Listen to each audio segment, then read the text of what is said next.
Hello, everyone. For those who don't know me, my name is Milena Nikolic. I'm partner at Coaching Center. And today I will be your host. Thank you very much for joining us, all the people who are here together with us today and those who are watching later. This is This is a series of webinars dedicated to teams that we are hosting this summer.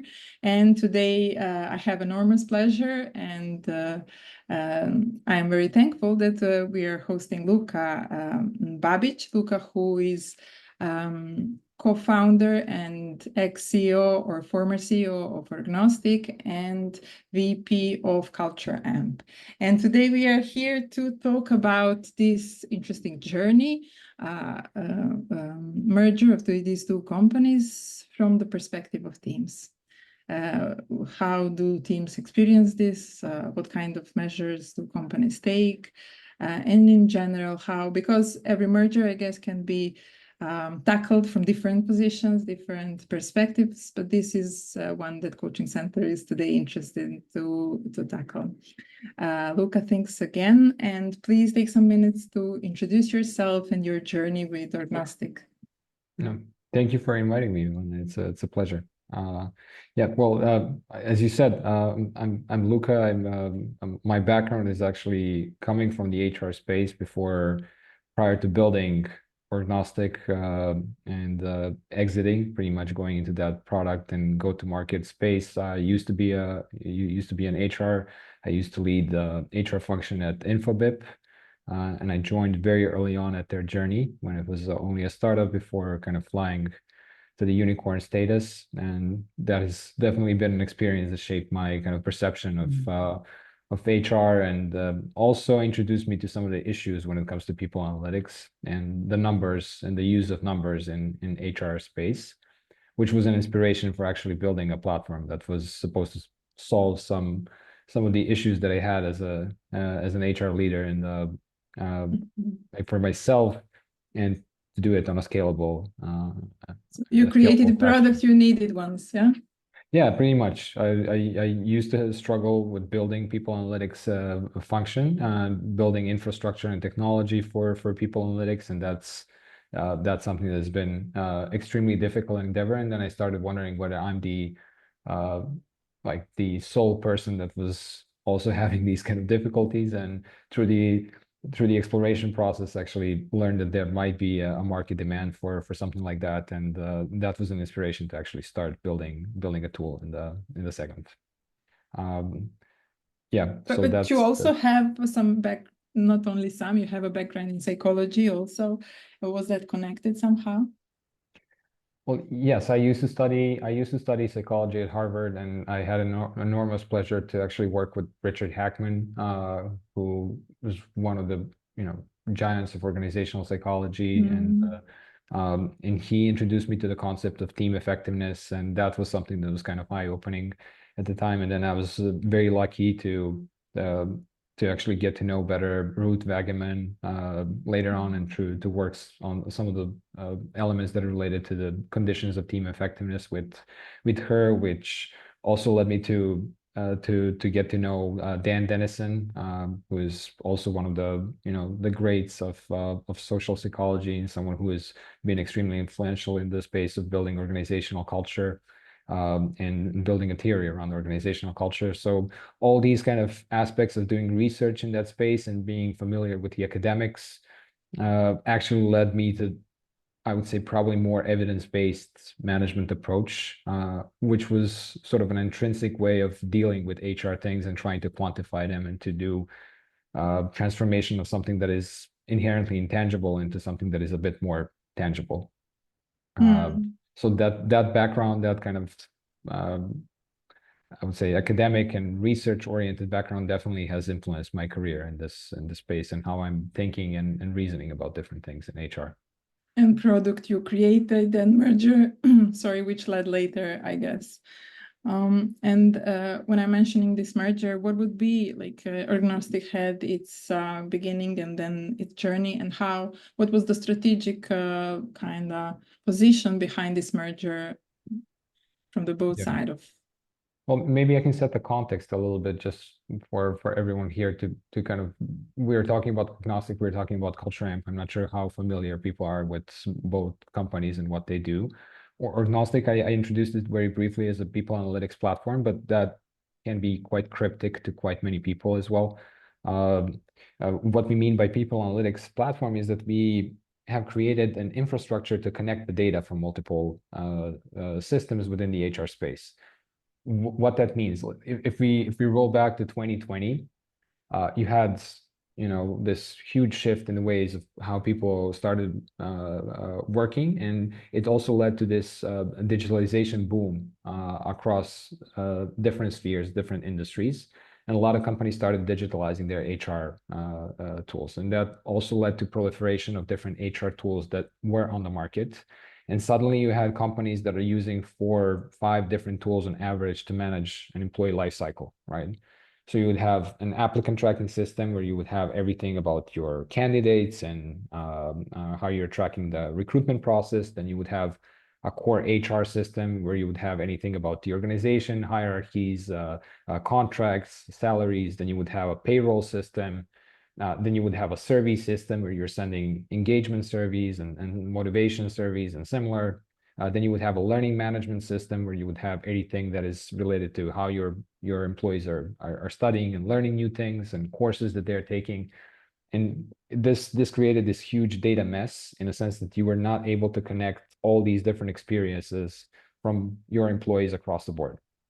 And our solution was essentially an infrastructure layer that allows you to connect all that data into a common space so that you have the capability of tracking a full employee life cycle from the moment someone is a candidate to the moment someone leaves the organization.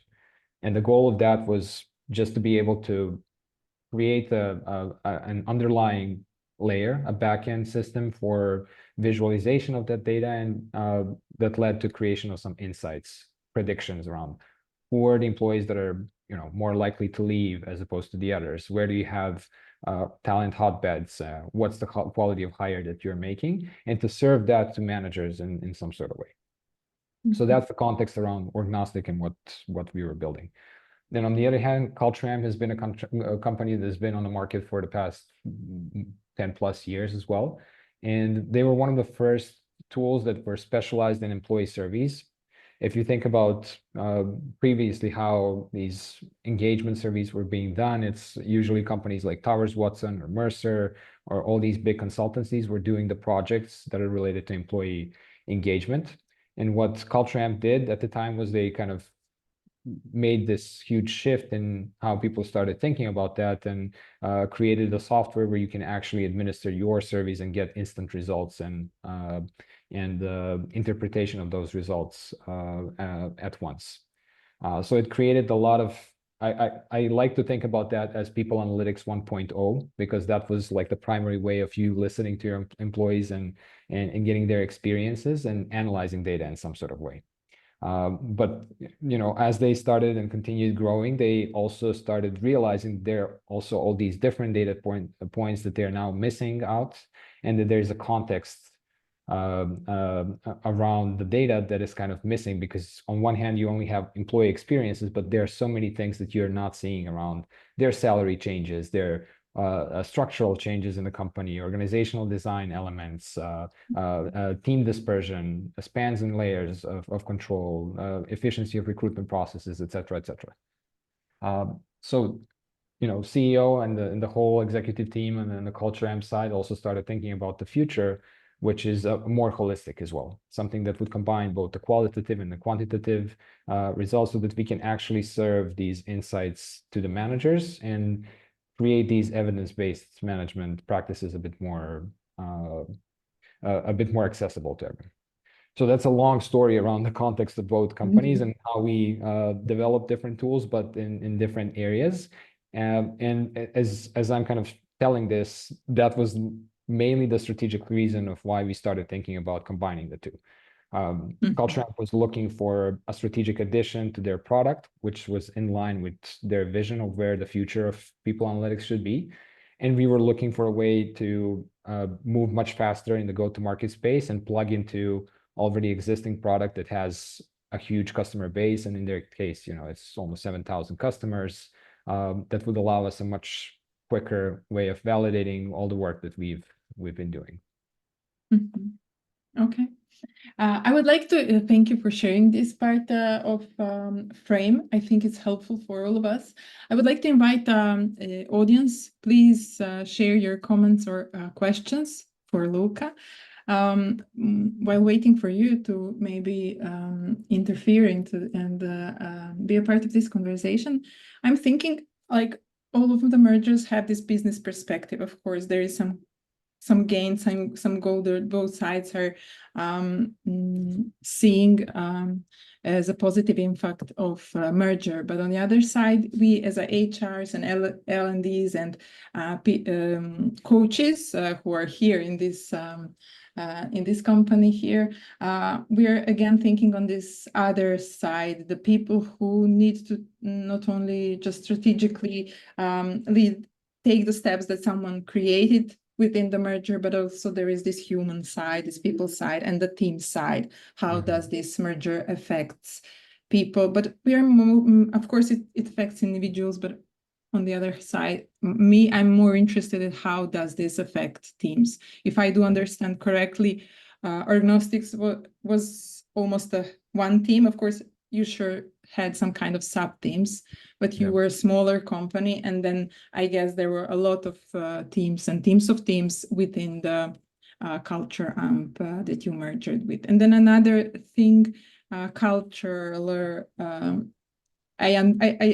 business sees, I guess, this business perspective, but then there is also this culture perspective of merging two companies. Yeah. I mean, there's like a business and strategic perspective that always is a sort of an initiating factor, something that drives the whole decision making. But then in this whole process of merging or actually the acquisition process, there are so many steps that you're doing as within the due diligence process. Now, it's very interesting that both companies that are dealing with a lot of HR topics, right? So I think we were probably one of the more HR enlightened companies in a way that we were really thinking about the cultural aspects of both Luckily sides. for your teams. Yeah. Well, I think so. I think there is a benefit to that as well, because most of the companies, when private equity comes in and takes over a company, it's usually not as strategic. It's more, a pure business decision where you have a very specific goal to an end, and that's buying something, an asset, restructuring it, and then reselling it in some sort of way. And here we were having a very different sort of approach and a different mindset. We were thinking about what is the multiplying factor that we can gain with something like this. What is the strategic value for both teams, so that both teams actually have a very clear purpose of why this is being done, and that creates a lot of positive momentum among both sides of the coin. And when it comes to the people side, at first it's very lonely, because it's only co-founders that can know about this, because as soon as the news break out that there is something that is happening, it's almost impossible to contain stories and assumptions for something that you cannot really claim until the last day before the signature is done.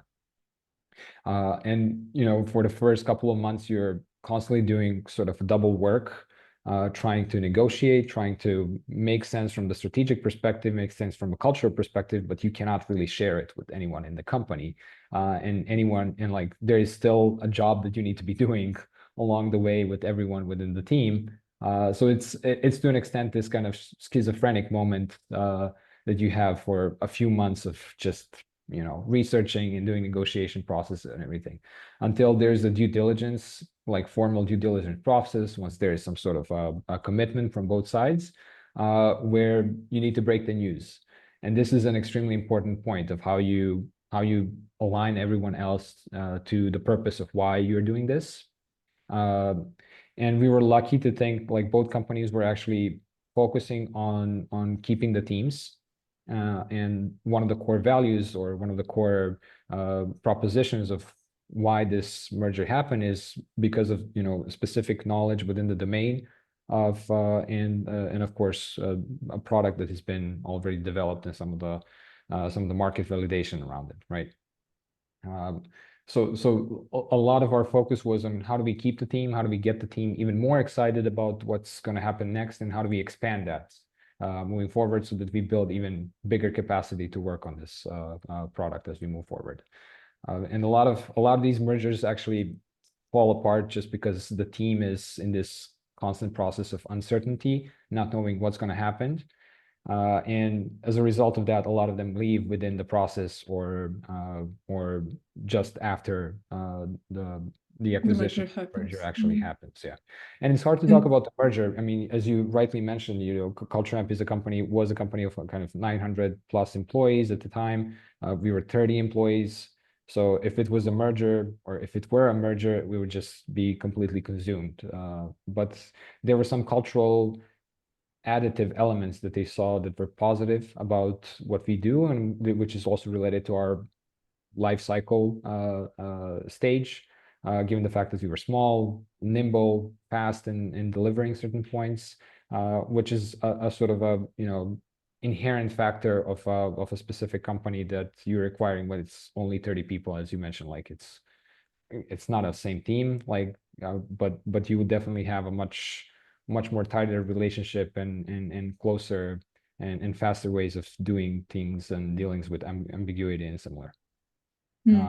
So there are some elements that they really wanted to keep and not necessarily lose in the process of merging, and that's kind of with the introduction of ambiguity, losing the speed and the traction that we had.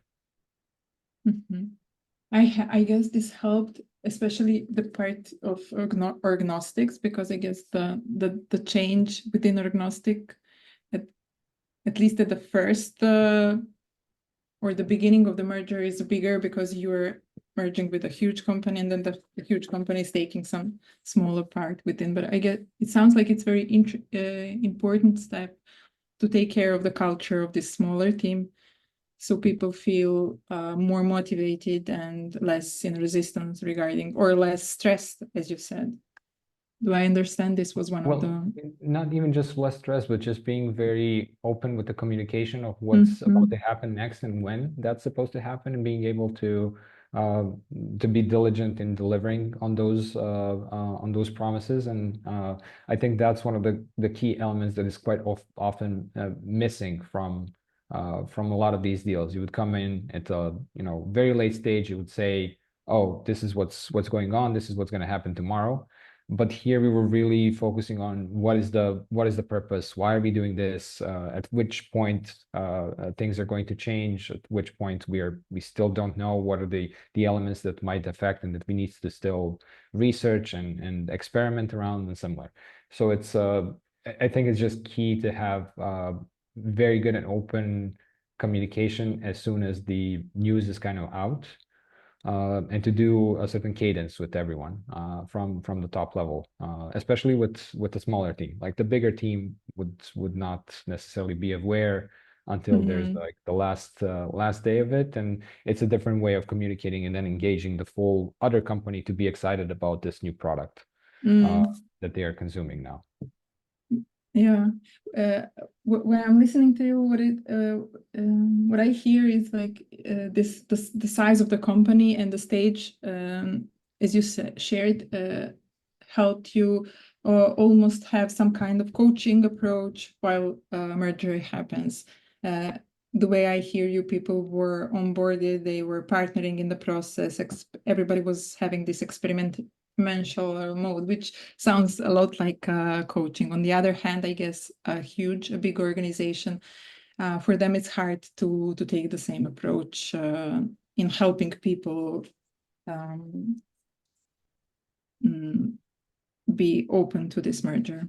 Yeah, and not everyone, you know, should be super excited. Like with us, obviously everyone needs to be on board, right? On the other side, there are certain teams that are going to be more affected, certain teams that are going to be less affected. So it's more about creating these ambassadors within the company that are sort of drivers of communication of what's happening within each space. How is this going to affect our go-to-market, our marketing, our sales, our account management teams. How is this affecting our product, our engineering, and similar? What are the things that the team that is coming is going to cover? What are the things that on which we are going to collaborate more frequently? And I think they did a marvelous job just because it wasn't their first rodeo. They already had like 2 acquisitions prior. So I think just learning from previous experiences of acquiring and bringing companies and teams in is something that was very positive, and that also brought to Igor, my co-founder, and myself a lot of confidence that once we go into this process, we're not going to be alone with it. And that there's going to be an added knowledge and incentive on the other side to actually guide us through the best ways to integrate culturally. Mm-hmm. Yeah, but you are newlywed, as far as I understand. So this is an ongoing story. There will be some new experiences, I guess, and new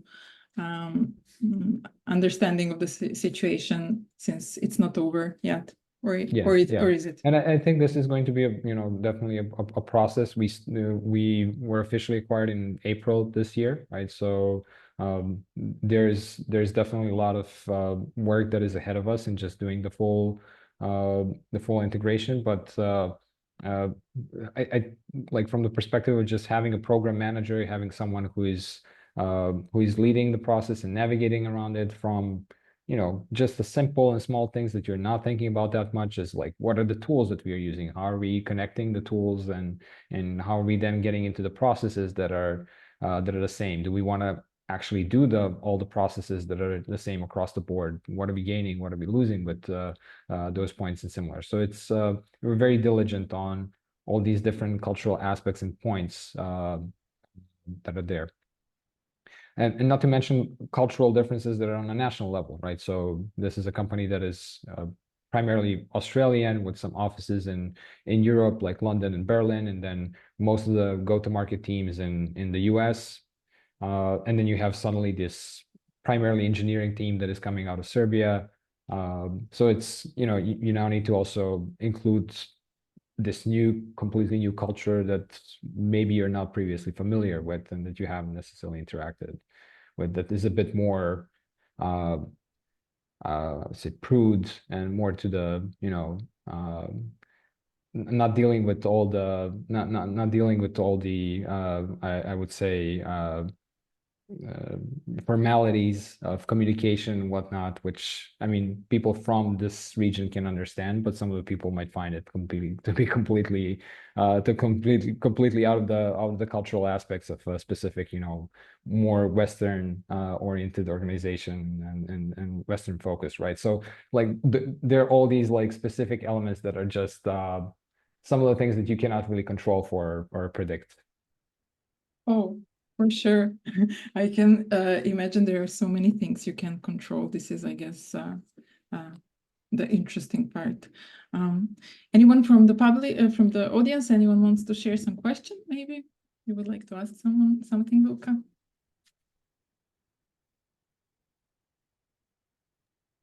Yes, I got a question.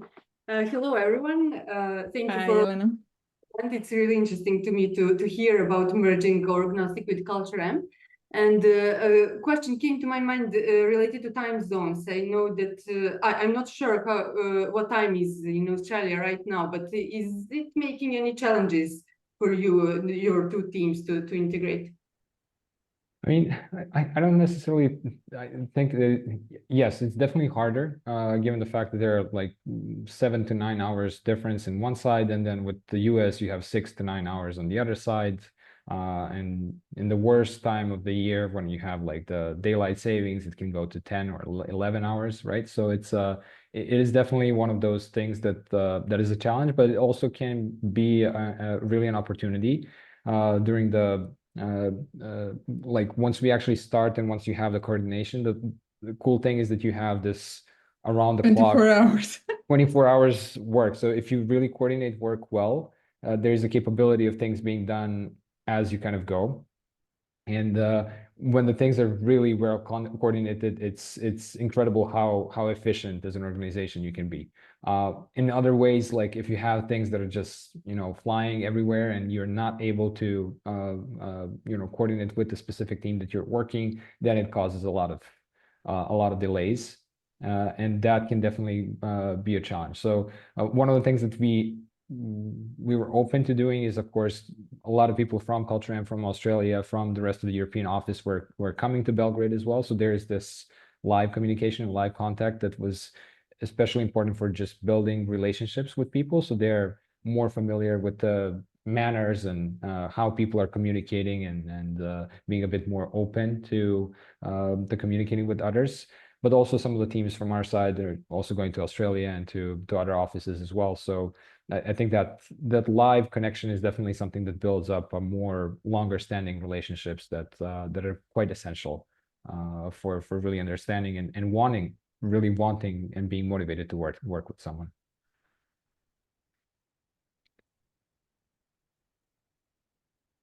Anyone else?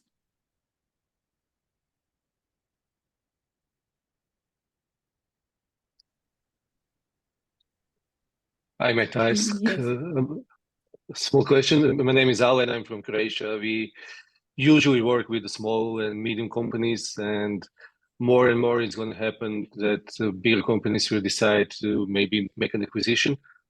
So my question is, what were the biggest concerns for your people when thinking about becoming a part of a bigger company?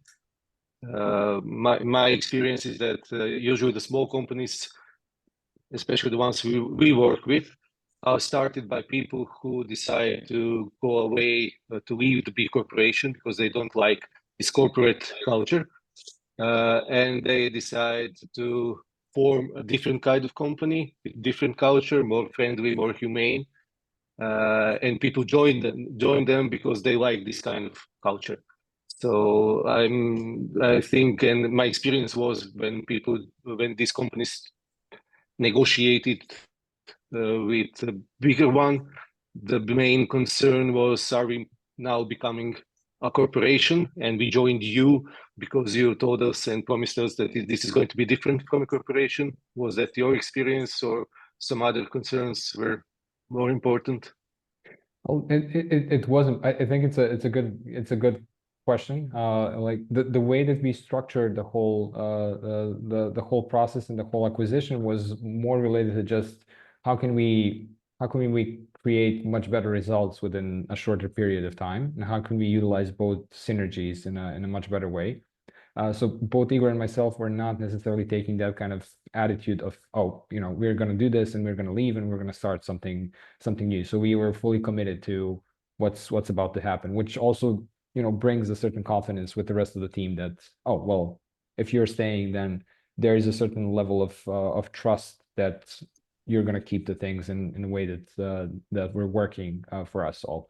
But then the other point was, once we kind of joined, there was an explicit wish from the team that was acquiring us from CultureAmp to kind of keep that speed and momentum, because that's something that they really, really liked.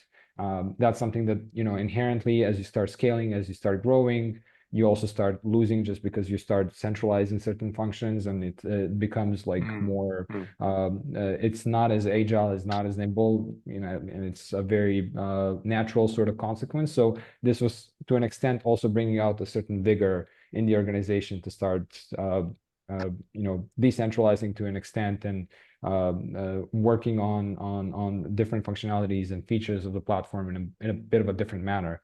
So that was something that was very aligned between how we were thinking about the future and the product, and how the C-level of CultureAmp was also thinking about the future. So we were lucky enough to kind of inspect all those elements through the due diligence process, so that by the time the actual acquisition happened and we communicated with employees, they were already coming across that, oh, like, this is a great thing for all of us and it can help us to move forward. So I think a lot of it comes down to how founders communicate and how confident they are about what are the things and what are the next steps.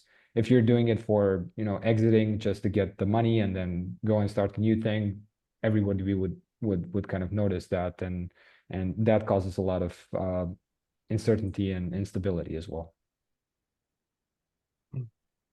But also, you obviously paid attention to, or it was just pure luck that you chose a partner that likes your culture and wants to preserve it. So that's also important thing to pay attention to.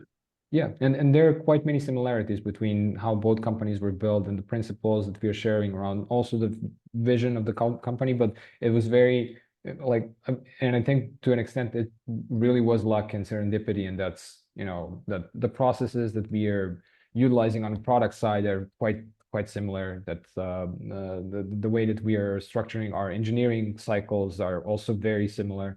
So it's you know, there were some things that you would not necessarily expect between the companies to be as close. Some of the tooling that was shared as well and stuff like that. So like those are the things that you cannot really really predict or account for. But I think we were lucky on that front. Yeah. But, yeah. Thanks for the question. It was a very good one. Thank you, Alan. Thank you. Anyone else wants to join?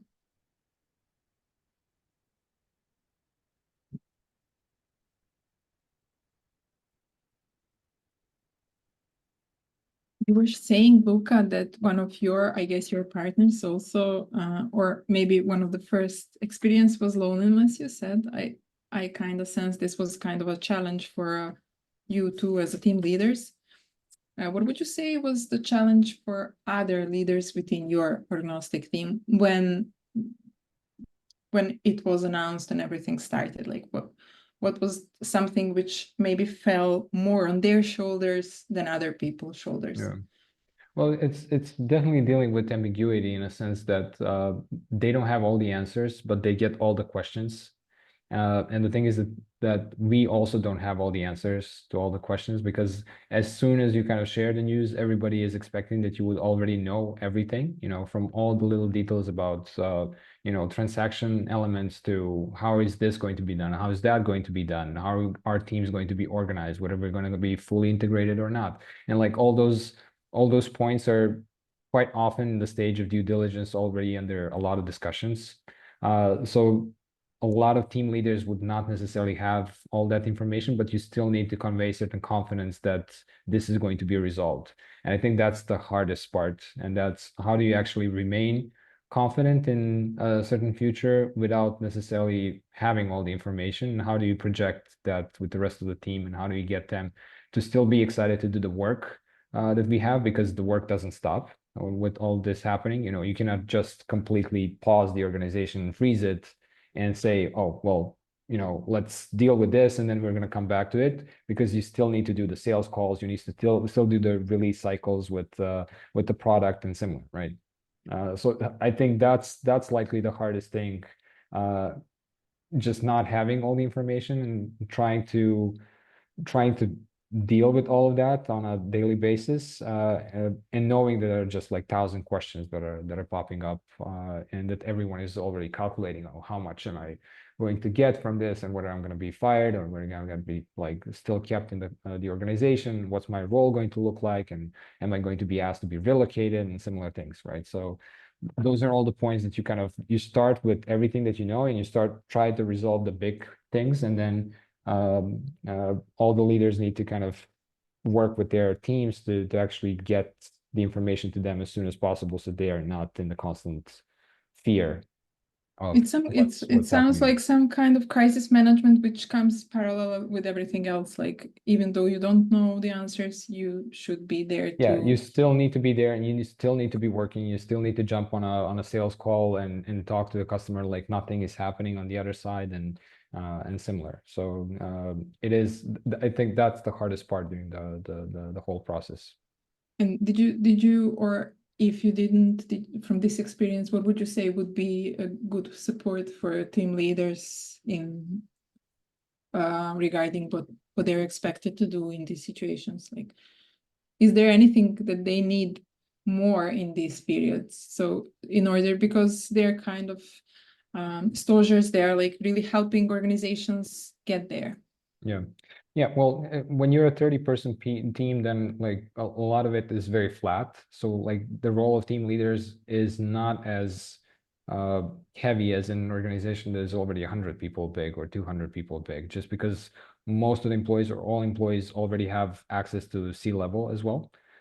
So it's a lot of shared responsibilities. At some point, you know, team leaders are going to deal with much more granular requests and asks that they would definitely not have the answers to just because no one has it.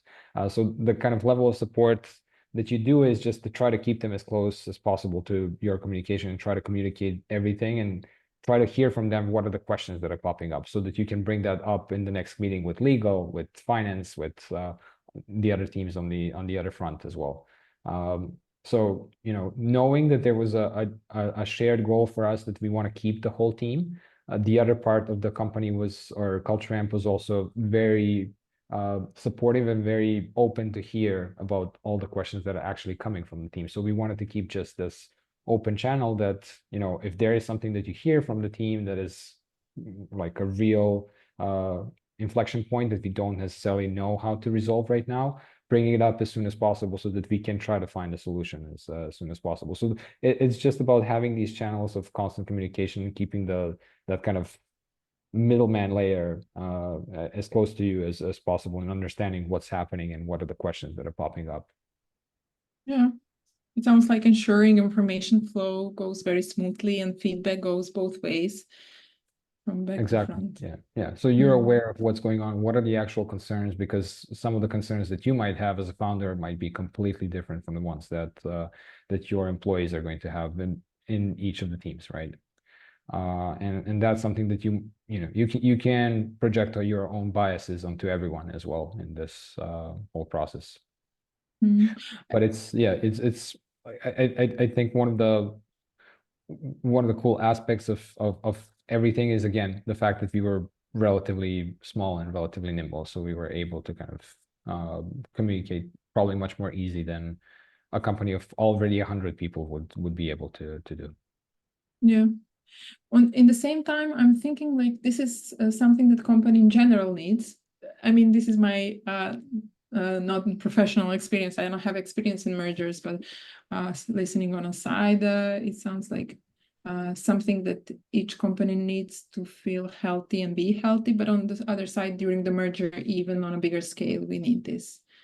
Yeah. Because if even in a very smooth periods of company, we don't have feedback culture and information flow, we might be in trouble. So yeah. Okay. And even like we were also eating or like people like to say drinking our own champagne. I like to say eating our dog food. So like 3 months into the process, we also did an internal survey, utilizing the tooling and everything, so just to see like how people are feeling on like all the major points that they highlighted during the process. So we also got like 95% favorability score, which was very cool with very high adoption rates. We like all the team members actually stayed, and we started expanding the team.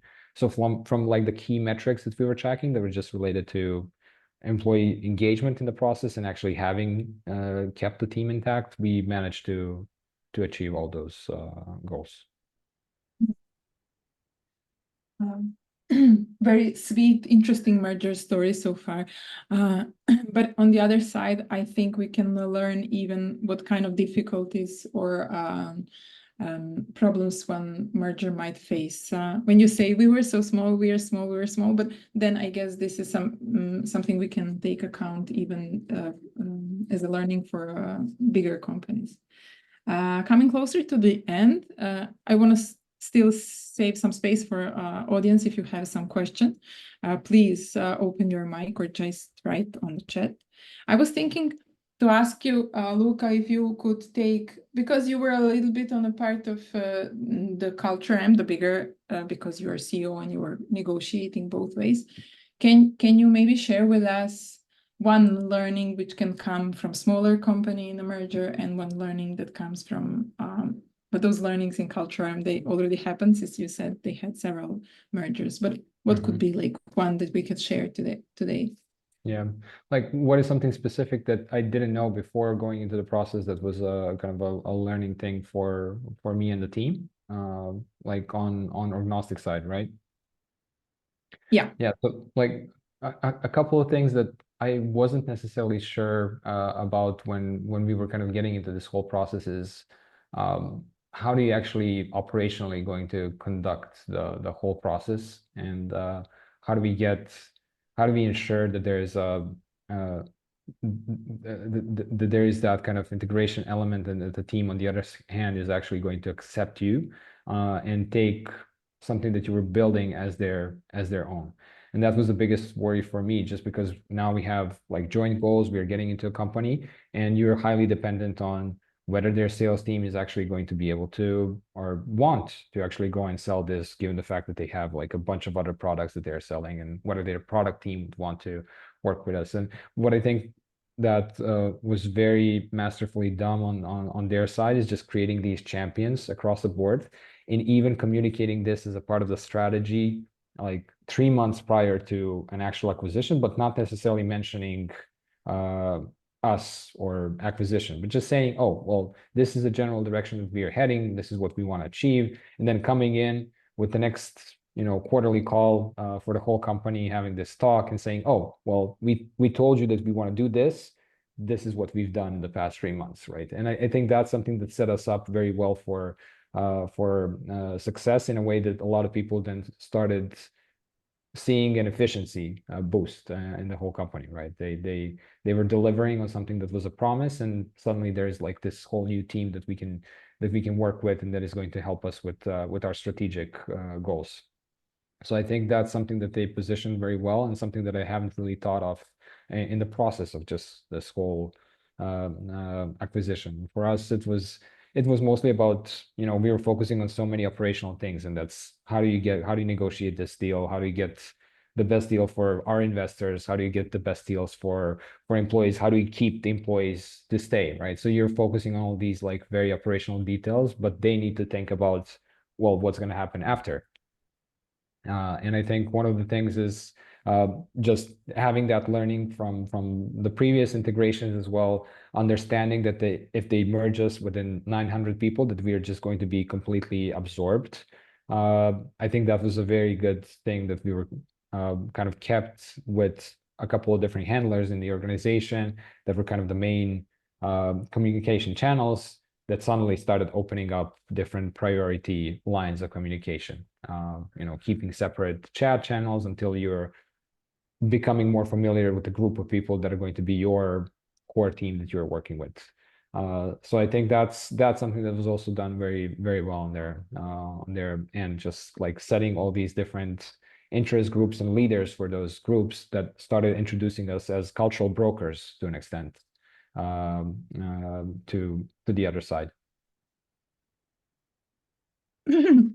Very interesting, Luka. The way I see it, it's not only a strategic approach, but a lot of tactical approach, and a lot of very important, like what are Peter Hawkins would say, like, what are the questions we have to ask ourselves now? And this is what I hear from you, like asking the right questions for us, for our people, and then also asking the right questions from experience, and then answering rapidly to them. But not only the whole story is for me, what you shared, less strategic. I guess this part existed and it's there, but you shared a lot of this tactical approach, which I think helped everyone in this process. Yeah. And like what I'm thinking about is this whole concept of cultural brokerage is extremely important, and not necessarily within just the acquisition itself. I think for us, it was just very pronounced that we need to have those cultural brokers. But in a lot of international companies, I see this disconnect that is happening between different teams, different companies, just because they don't have sort of an integration role, someone who is able to cross different chasms and understand both sides, and be that communication channel that is just introducing one side to the other side, and being a sort of a bridge. And setting the frame in the beginning. Exactly, yeah. And it's an extremely important setup that within an M&A or within an acquisition and generally merger process is more pronounced, but it is definitely something that happens even if you're building a new office in some distant country or something like that. So like building a new team from the scratch and similar. For sure.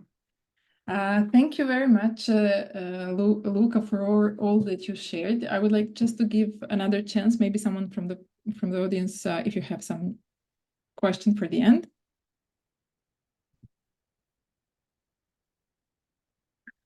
I think Georgie said hi. He has to drop off. I wanted to say something. Yes, please. Hi, Luka. I know we know each other for Yeah. a long time before. Yeah. Thank you. It was really, really interesting. I was a few minutes late, but I heard everything, and I didn't know that it's such a big acquisition going on with your company. What I mean, in the focus of coaching, because we are here because of we are on this road. How would you ensure that your people, your small company, lately, for example, in next 6 months, that they are happy, that they are happy with the new role, I mean, with the new people as well, communicating in the departments, maybe some relocations, or I don't know. How would you ensure that they're still satisfied with all this new process? What Well, now, Luke? Yeah, it's a good question. I mean, how to It's a ensure future. it's like there are some things that obviously when you're a CEO of the company, a lot of things are under your control, and then suddenly you're losing certain portion of control, and some things you cannot really control, and that's, I mean, that's also fine to an extent. I think it's more about, I was always guided by this, like Richard Hackman's framework around effective teams and how do you make people effective. And I always overemphasize on the purpose and why we are doing things. Like when there is an ambiguity, I always go into the segment of talking about why, so that we can, take a step back and start thinking about, okay, well, there are certain elements, there are certain variables that we don't know. But there is a goal in front of us that we are about to achieve. Now, like, let's try to work it back and deconstruct it in a way that we see what are the things that we need to uncover in the process so that we can get to that point. And I think that brings a certain level of confidence then to the people that, okay, I'm fine with the fact that I don't know everything. I don't have all the answers to all the questions, but I know what we are striving towards, and let's try to unlock these variables so that we have a much better picture about the future. And it was then all about how do you get them into the roles that they aspire to an extent, like what are the things that they wanted to do and how do you fit that.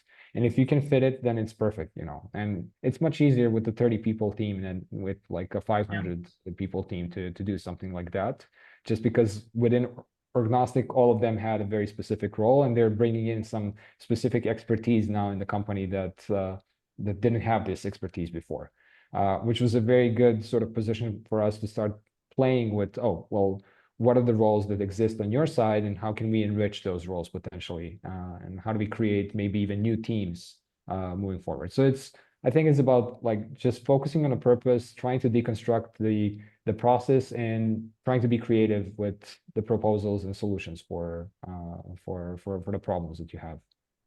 A lot of coaching mindset. A lot of coaching mindset, even though said in different language, I would say.